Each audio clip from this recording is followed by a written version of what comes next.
All right, man. First off, I'd like to thank you for doing this interview with the Hype Magazine tonight. Oh man, it's a pleasure to have me, man, for real. And to get started, can you tell the fans and listeners who you are and where you're from? Yeah, my name is Scorp Dezel. I'm a producer, super producer at that, platinum producer. Originally from the Bay Area, Berkeley, Okay. Yeah. Now, do you think being from the Bay Area made it easier for you or harder for you to get into the music industry?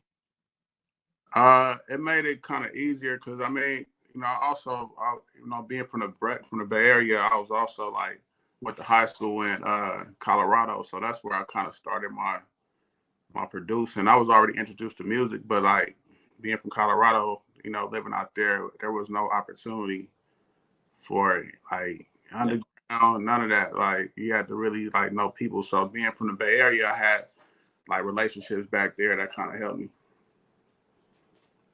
Who were some of your early mentors, either in the Bay Area or in Colorado, that helped you when you decided to, take it seriously? Mentors at that age.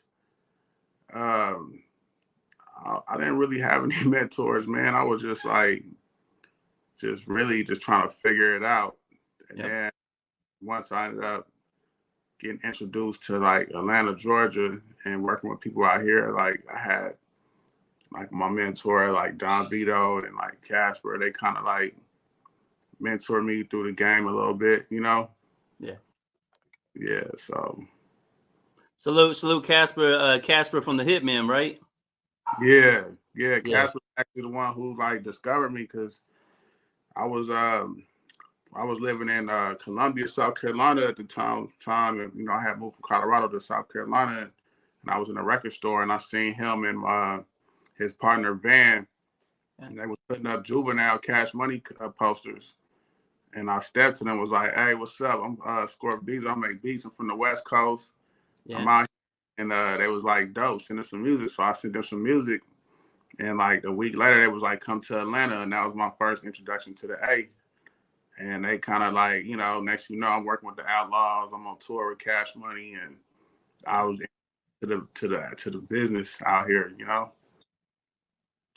Yeah, that's dope. Congratulations on that with Casper being from the West Coast. I'm sure when you told him you were from the West Coast, it made it kind of interesting. But yeah, you had like having that relationship with him. You were behind the scenes on all the movements that got broke. What was one of the first movements you got to see behind the scenes to see how the records are being broken? What it takes to actually make these stars. Oh, definitely the Cash Money scene movement. I mean, I remember us traveling to New Orleans and getting up with Baby and Lil Wayne.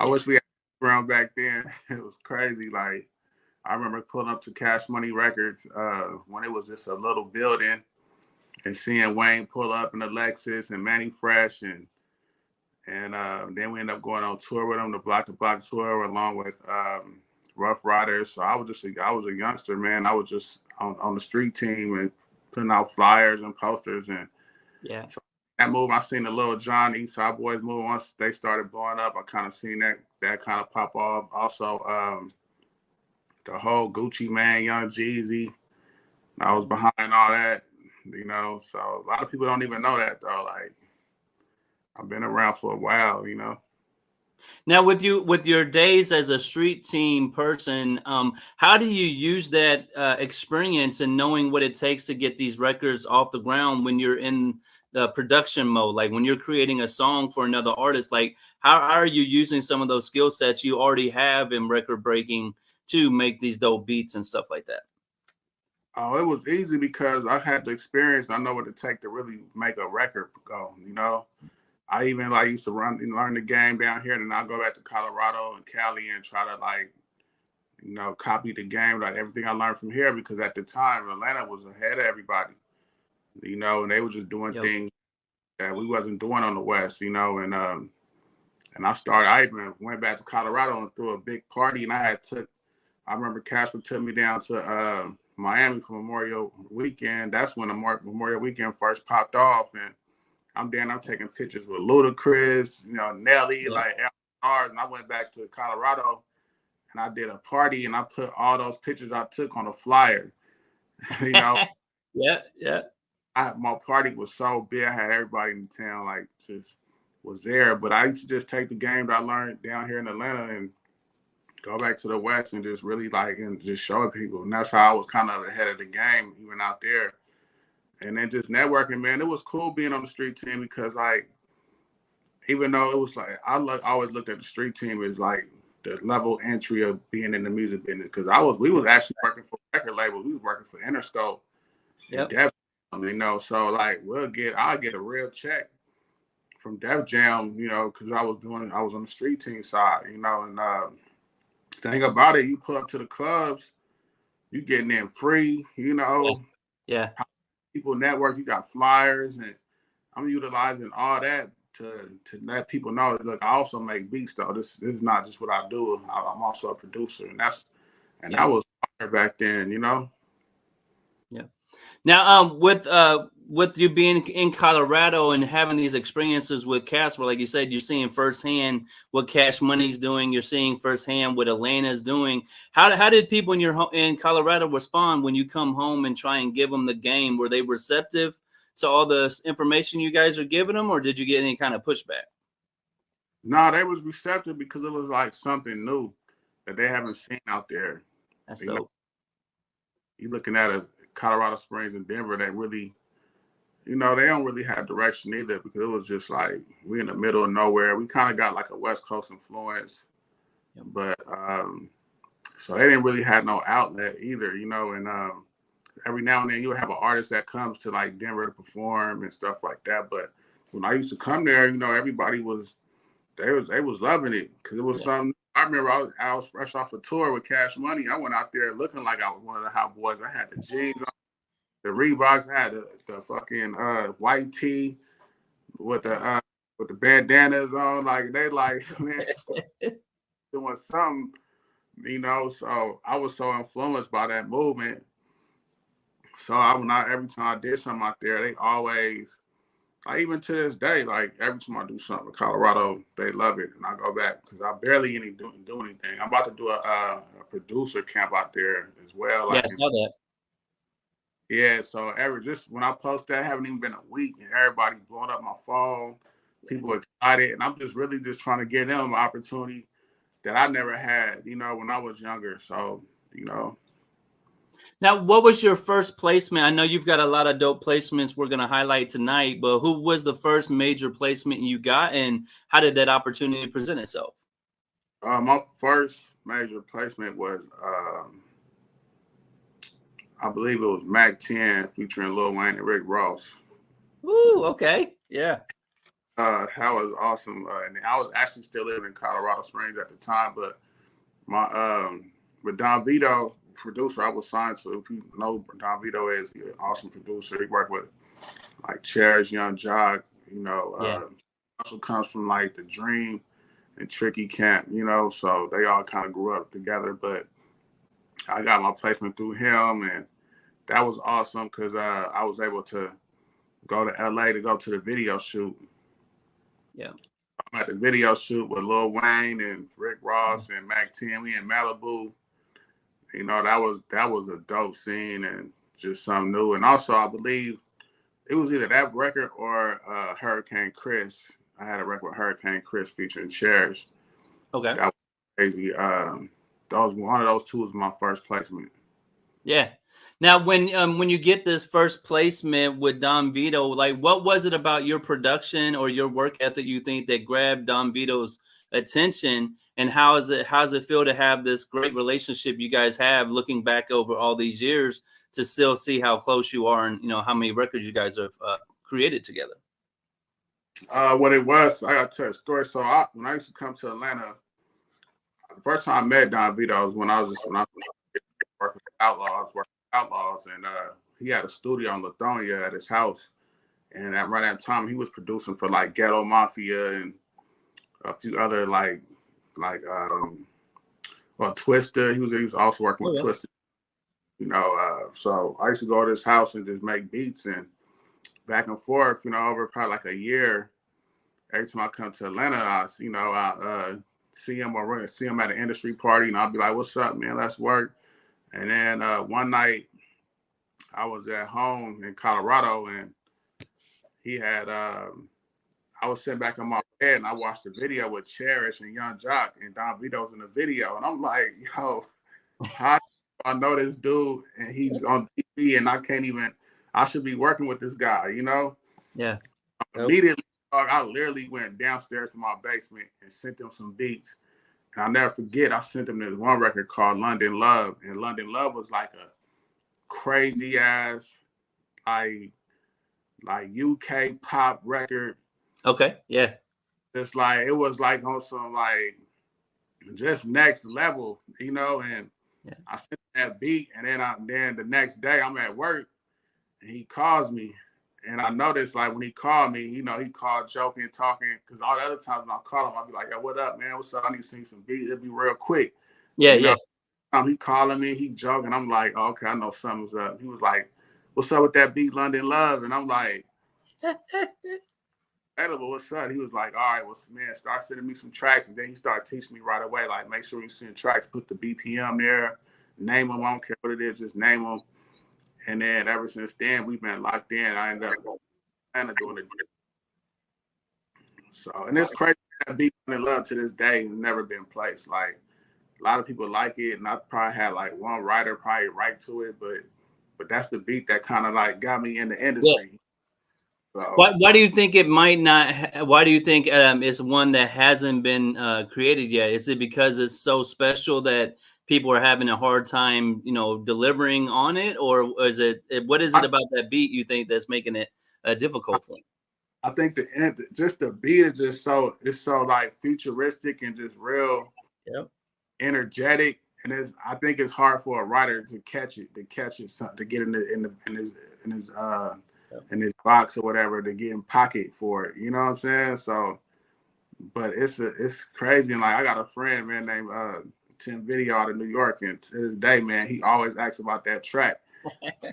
You know what I'm saying? So it's like, that beat really, I don't know, man. I can't find nobody to this day. Maybe I should start putting it in some folders or something. Maybe I could probably get somebody to catch it. But to this day, nobody did nothing to that beat. But the beat put me in position, you know? Yeah, it's amazing how that happened, and it might be it's just not time yet. Like, when that artist is ready for it, you're gonna find the one. You can maybe do a dope challenge with it though. Like, imagine you put something on social media, a snippet of it, and say nobody else has been able to kill this beat. What you got? You know, I mean, you get all kinds of activation and stuff like that, engagement.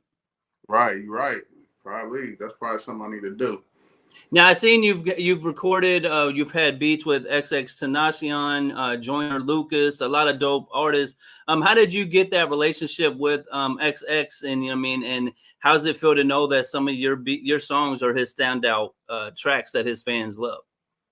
Well, I was back in 2016. I moved to LA, and I ended up connected with Marley Marl. And I don't know if you know who Marley Marl is, but he's like a real big producer. Yeah. He helped a lot of people, you know. So I ended up doing a deal with him, and I was working with him probably like the first year. Like, the first year was kind of like I was just going through, you know, it was like a test or whatever, because I was working with a lot of artists and doing beats, but we didn't really start having big placements until like the second year I was in LA. Okay. So yeah, the X came about, like, it happened like right after he died, you know.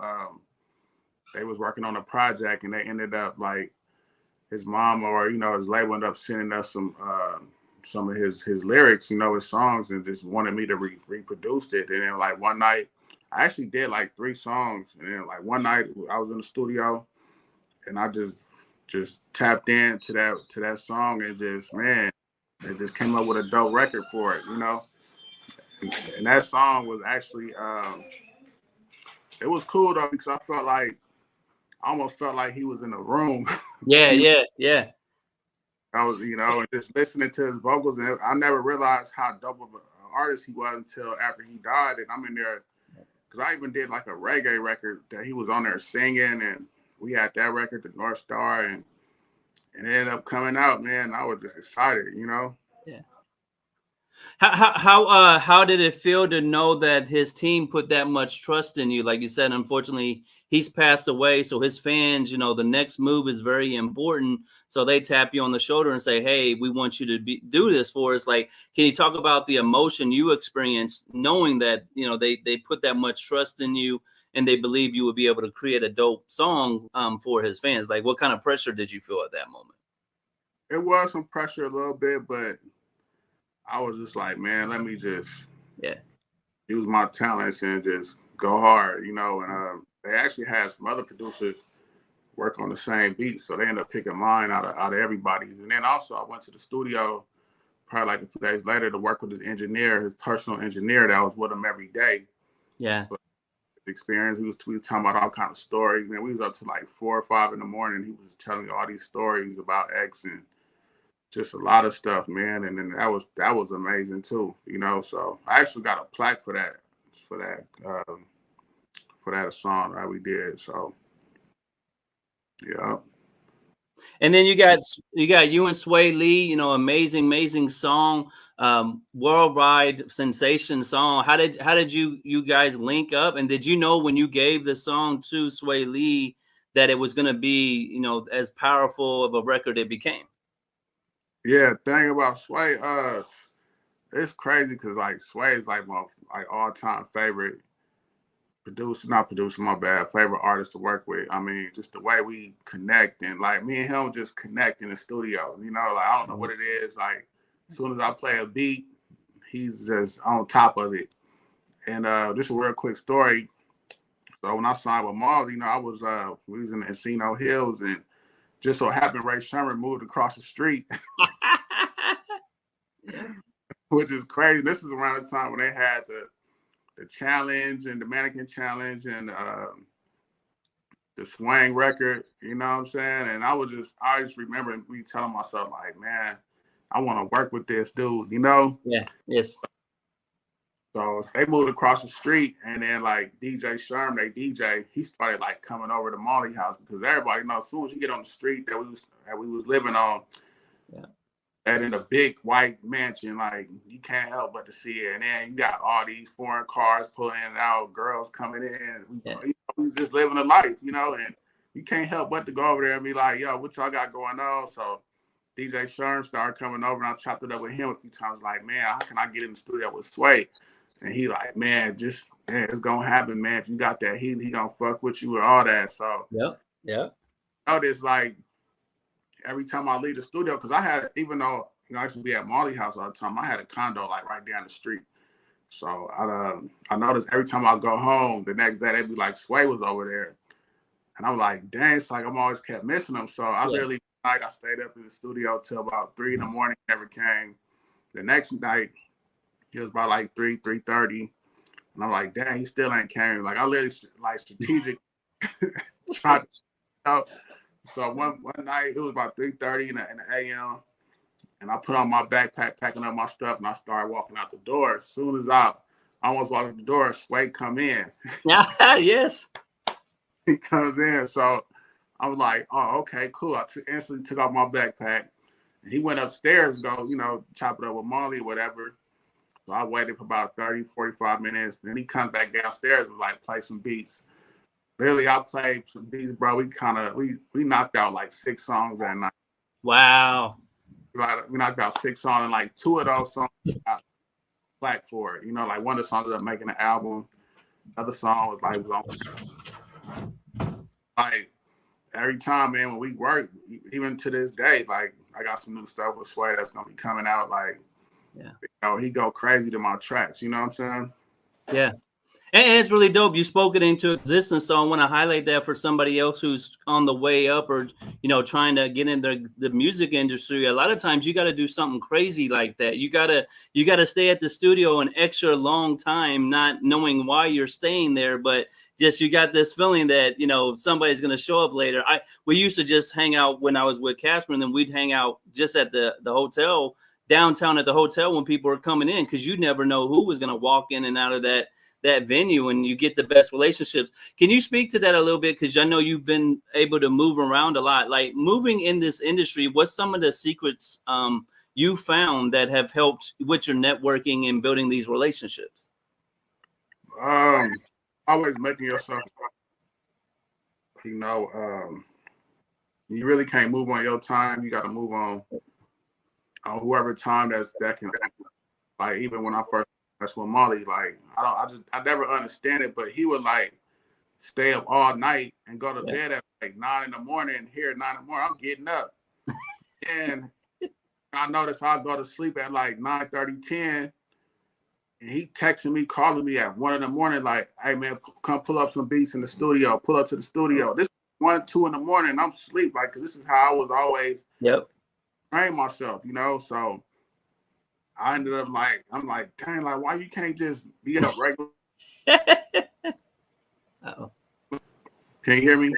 Yeah, I can hear you. Yep. Yeah. So I'm like, why he can't be up at regular hours? So then I realized I gotta just stay up. I gotta be up all night. You know?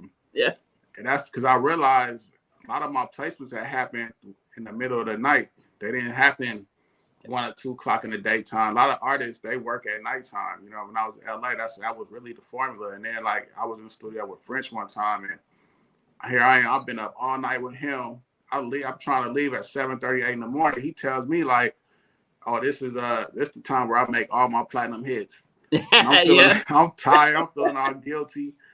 So like, you gotta be strategic. You gotta know how to move, man. You gotta be able to. Also, when you go in the rooms, I learned that you gotta meet everybody in the room because you don't know who's who. Yeah, you gotta go in there and shake everybody's hand. You know, introduce yourself. You know, and just connect. You working with Sway Lee and how you had that chance, opportunity to work with him.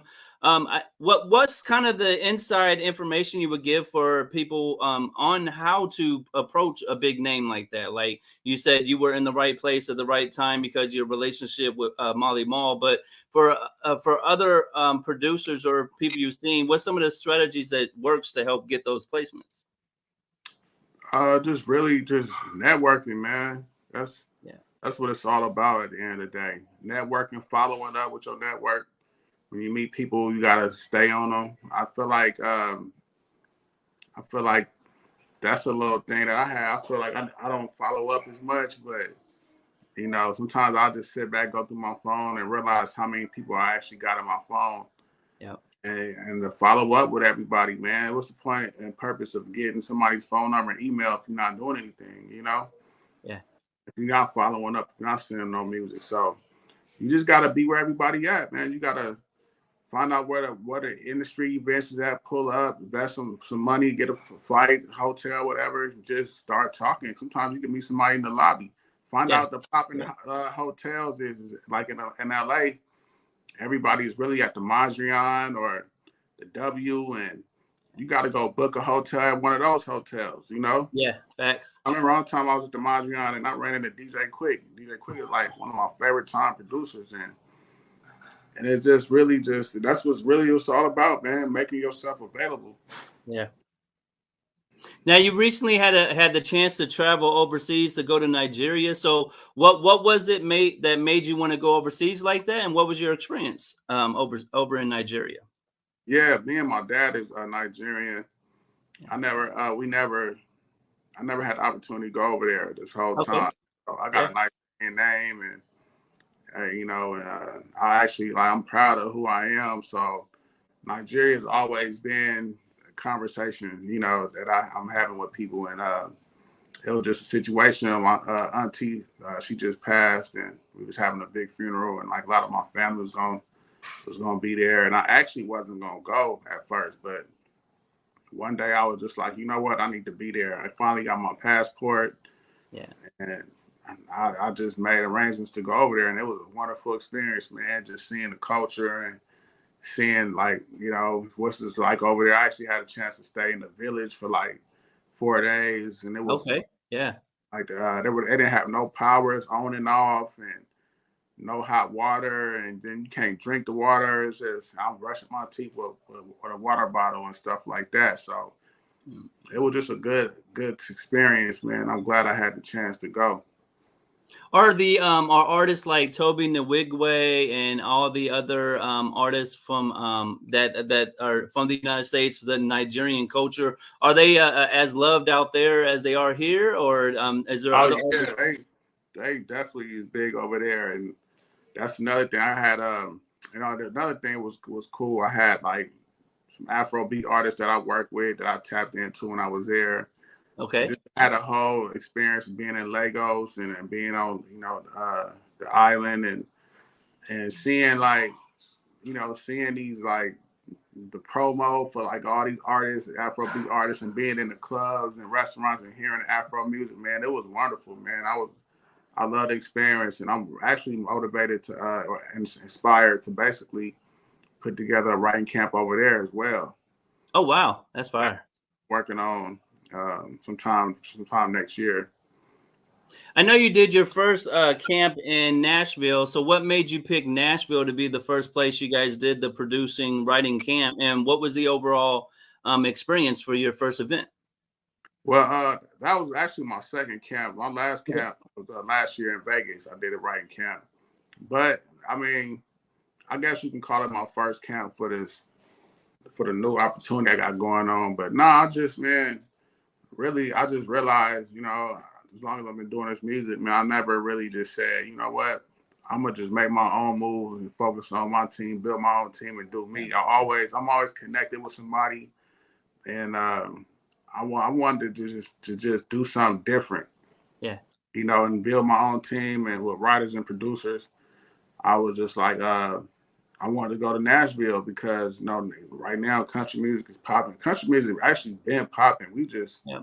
haven't tapped into it. And I was actually in Nashville about 2 months ago, and I just went out there to meet one of my friends named Aon. He's like a crazy digital marketer guru, and I went out there, and I just wanted to just see something different, man. I think I'm just so like tired of like LA and Atlanta, and like I love it here. Yeah. Don't get me wrong, I love the cities, but I feel like at this point it's just like overkill. I feel like I just need a new fresh start, Yeah. like a fresh breath of fresh air, And I was in Nashville, I was feeling that like when I was walking down Music Road, and I'm just seeing like, man, this is really where music was really like birthed at. Seems like it's a lot of they show a lot of love to the greats, a lot of black country singers, old school country singers, and I was just like, you know what, I want to do a writing camp here, and I just ended up putting it together, and it was great, man. I didn't even know really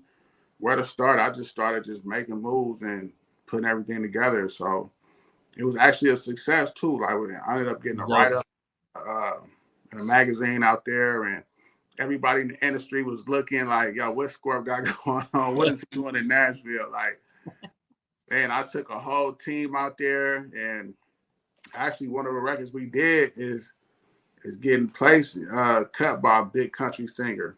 Oh, congrats. Yeah. Yes, I don't want to say no names right now because I don't want to spoil nothing. But right Yeah. now we in the works of just of something big with a country artist out there, and that's just the beginning. And I realized, also really I realized like, look, doing that and doing something different, man, you get different results. Yeah. When I was putting the camp together, my name ended up coming in some record labels meetings, like big labels. I ain't talking about no small independent labels. Next thing you know, I got people calling, A&Rs calling me like, Scorp, you doing a camp in Nashville? And so that was a big look right there, just off of an idea I had. Yeah. Dope. So, it can't, like, a lot of big opportunities happening just in that one camp, man. It's crazy, like. So that just inspired me to keep going. I might be putting together another one in Nashville, but I got one in Atlanta coming up next week. Okay. Now, are people being referred to you, or like when it comes to this writing camp situation? Like, are the artists coming to you referred by DJs and other people, or how are you guys picking who's going to be a part of the camps? Well, so since I got my own team, I automatically have my team part of the camp that's doing the writing. Now, when certain A&Rs hear about the camp, then they want to bring their artists involved, Yeah. or they producers or they writers, and that's what kind of like what happened. So even this camp I'm doing next week, I partner up with Ultra Publishing, which is a big publishing company out here in Atlanta, and also the publishing company I'm signed to, Post Publishing. They we partner together. So now I got probably 20 writers and producers, probably more than that, pulling up, and we got big artists coming too. So that's fair. It just started as something big, so I'm definitely excited about that, and it's really just one of those things where, all right, I'm tired of waiting on people to do something for me. Like, I need to do something for myself, When you do those type of things, do you have any issues getting the artists involved to do their ASCAP BMI the right way, or doing the paperwork the right way? Like, is a lot of do a lot of the artists understand what goes into the administrative side of these camps you're doing? Yeah, it's not hard because they do understand that. Well, if it's a camp going on, I need to pull up because they might have my next single, my next hit.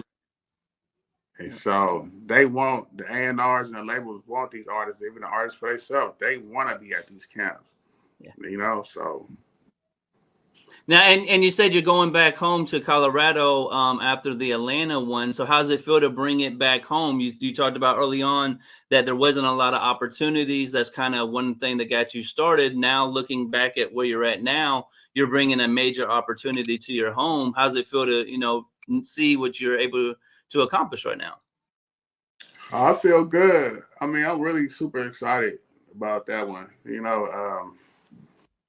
about just really, like I said, being able to bring opportunity to young producers. And because I got people hit me already, like, is there an age limit? No, if you got a son or a daughter that's 12, 13 years old that want to come produce, shoot. Yeah.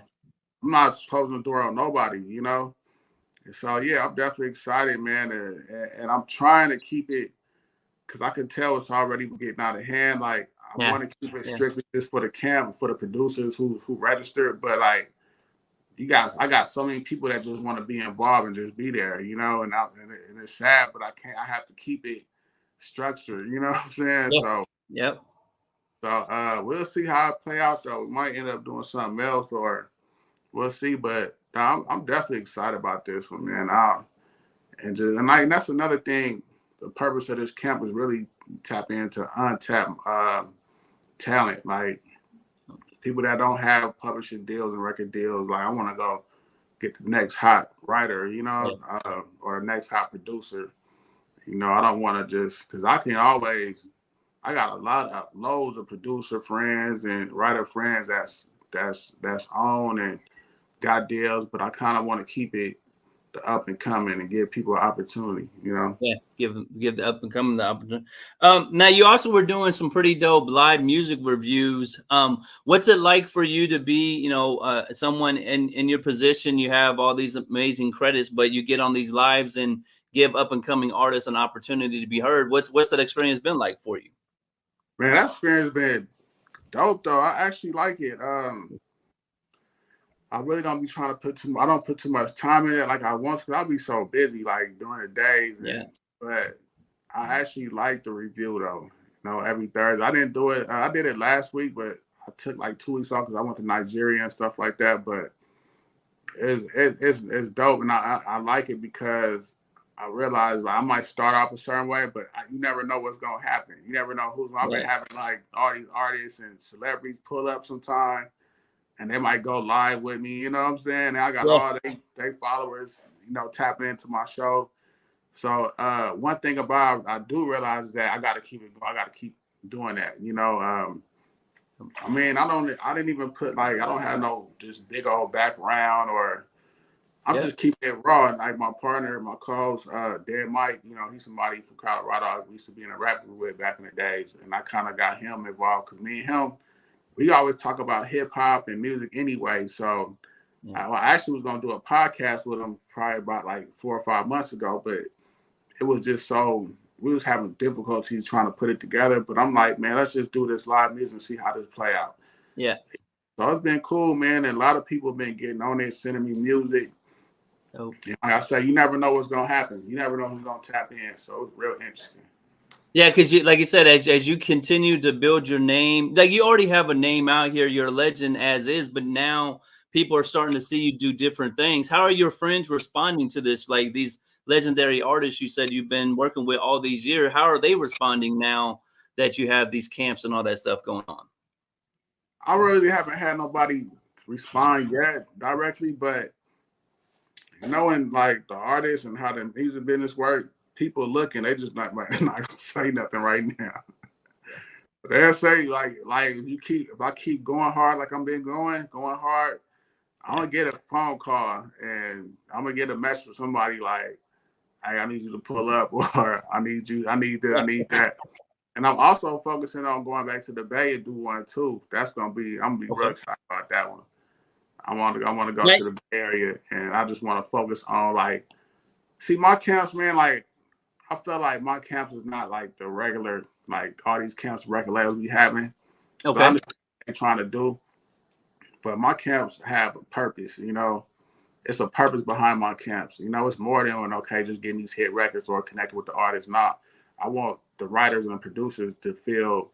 I want to bring the lifestyle with the music. You know, like what's going on in that market, in that area. Like what artists can we focus on? And just like with the Denver one, it's gonna be a little different because I'm focusing just on producers. It's more like a music 101 type of thing.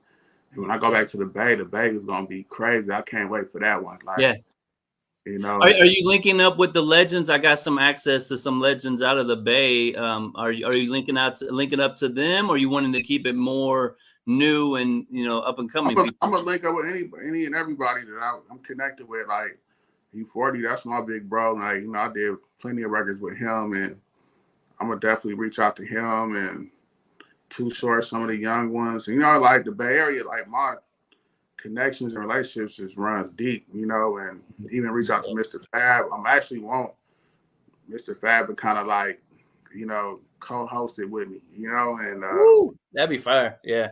Yeah, he actually hit me when I was in Nigeria. He just hit me, like, man, he was on my mind.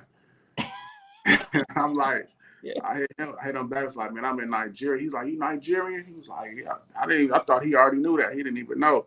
But and then also, you got Empire that's out there. I kind of want Empire to be involved, which I'll just be like, I don't want to feel like I'm looking for handouts too, though. So right. Go there, but at the end of the day, Empire is my family, though. Still, I know a lot of people that work over there. Me and Ghazi, I've been on Ghazi before Empire. I can call Ghazi up anytime, and I kind of just want to be like, I like people to kind of like recognize my hard work and rock with me because of that, not because I need a handout or not. I know they good for whatever, but I want to be, and that's another thing since I've been doing my own thing and realizing when people reach out to me that it's a different type of connection, Like, it's a different connection, and that's what I like it because they kind of appreciate the hard work and the talent, Yeah. No, I definitely agree. You also you did Jason Derulo's New King. So we're talking about all these dope artists you've worked with, but you've got arguably one of the top albums right now in the charts. So how did you guys link up, and what's it feel to be a part of this major, record-setting album that's you're a part of? Nah, that was amazing, man, because that happened in the beginning of the year, and I gotta say, Ma, he connected to everybody, man. Like he got a lot of stuff. He works hard behind the scenes, but he didn't want to, him and Jason is like this. So they ended up sending me. I sent him a track that I did, and he ended up sending to this writer named YX. Super dope writer, man. Like this dude. Just in a matter of like 2 months, he was like on Jason Derulo album, Chris Brown, all kind of. Wow.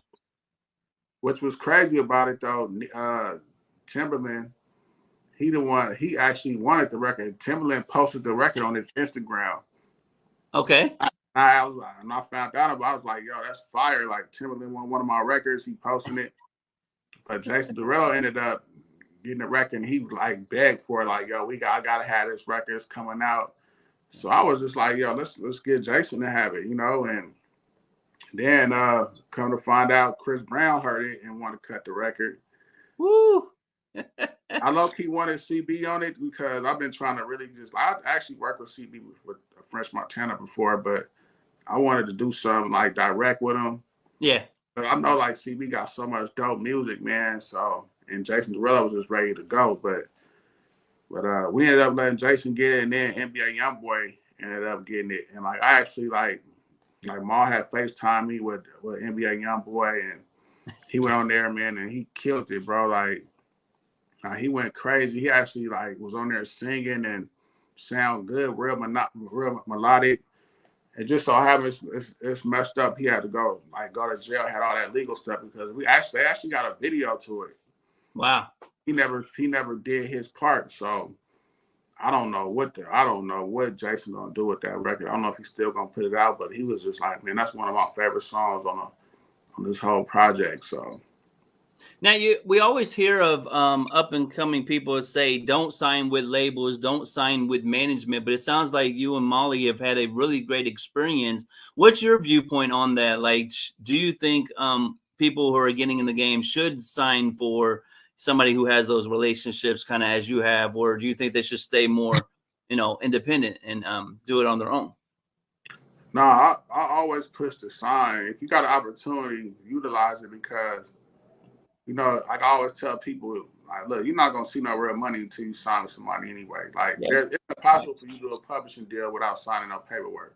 So at the same time, while you taking care of the business side, you also want to build a relationship because I'm not gonna front. Me and Molly, we bump heads all the time and bump heads a lot in the past. Yeah. But like at the end of the day, it's just building a relationship too, and having a relationship goes longer than a business, because now you at the point where you can call somebody for a favor to get somebody on a record or, it's just way deeper. So I always push to sign. And like I did my publishing deal with Post Publishing, and it was a perfect time I needed the pub deal, and they are an amazing team over there. So, and I also have a relationship with them. So it's like, yeah, sign, but still work on your relationships and don't burn bridges with nobody, Yeah. Do you have any upcoming releases that we can circle on the calendar for you, or we can, let the fans know about that are watching this? Yeah, I got a release coming with Sway Lee soon.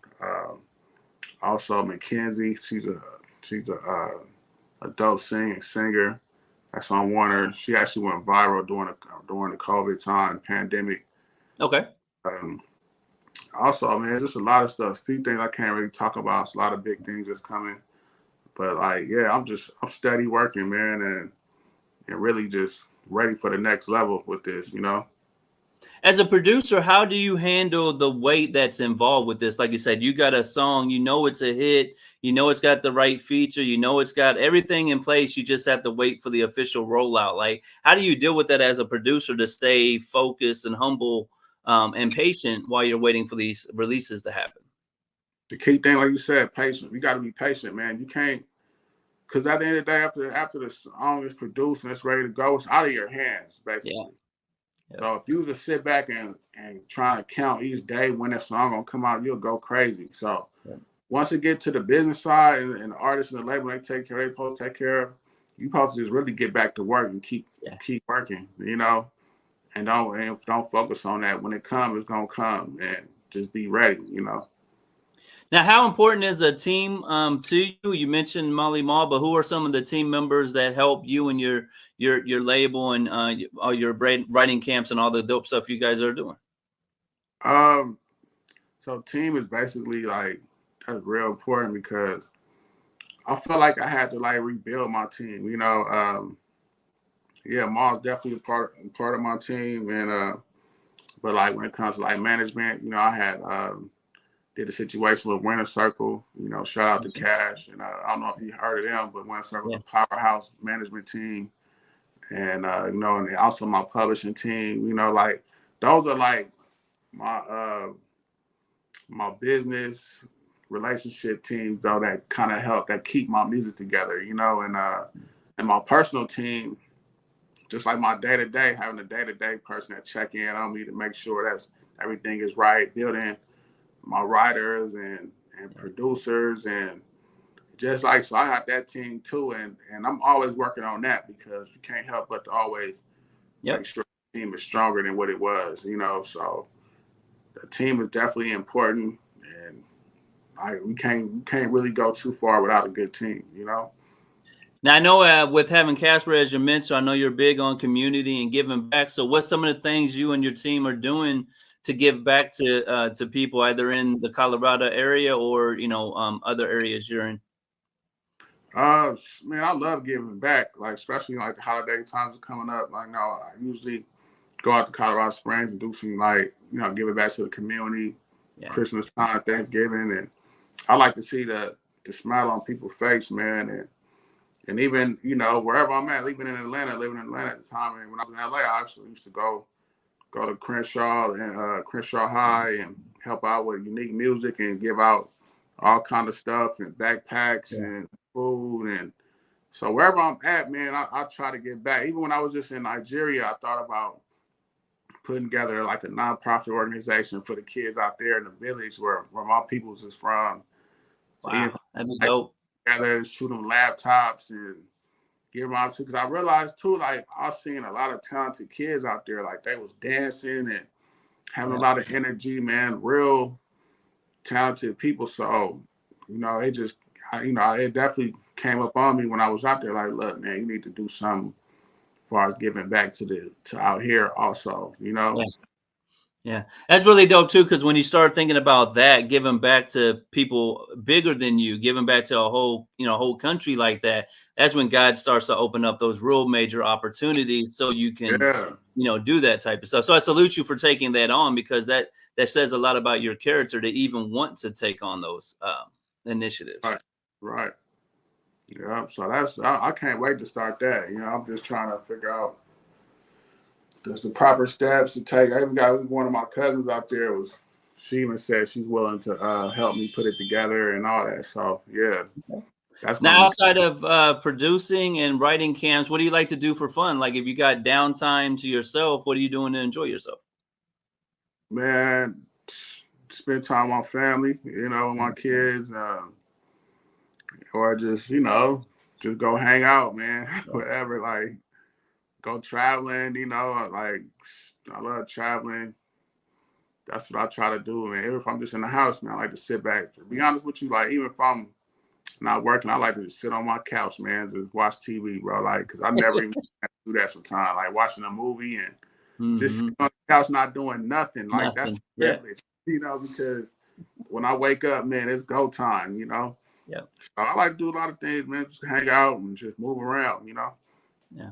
And then before we get out of here, what do you want to say to your fans and supporters, people who's been rocking with you all these years? Like anything you want to say to them?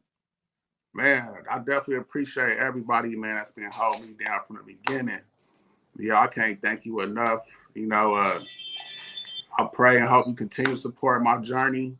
It's a lot coming up that I'm sure you guys going to be surprised and going to love. Man, I just appreciate everybody, man, from the Bay Area to Colorado, ATL, Africa, wherever, all around the world. Like, definitely appreciate you guys. But definitely appreciate the opportunity. And like you said, this will drop tomorrow night. And I love breaking records, man. So if you got any exclusives you want to get out to the DJs, I'll hit you up after this so we can build. But I appreciate your time tonight, fam. Nah, definitely. I will send you something, man. Send me your email and I'll get some records out to you. All right, I'm going to hit you up in the DMs after this is over. All right, perfect. Salute. Salute.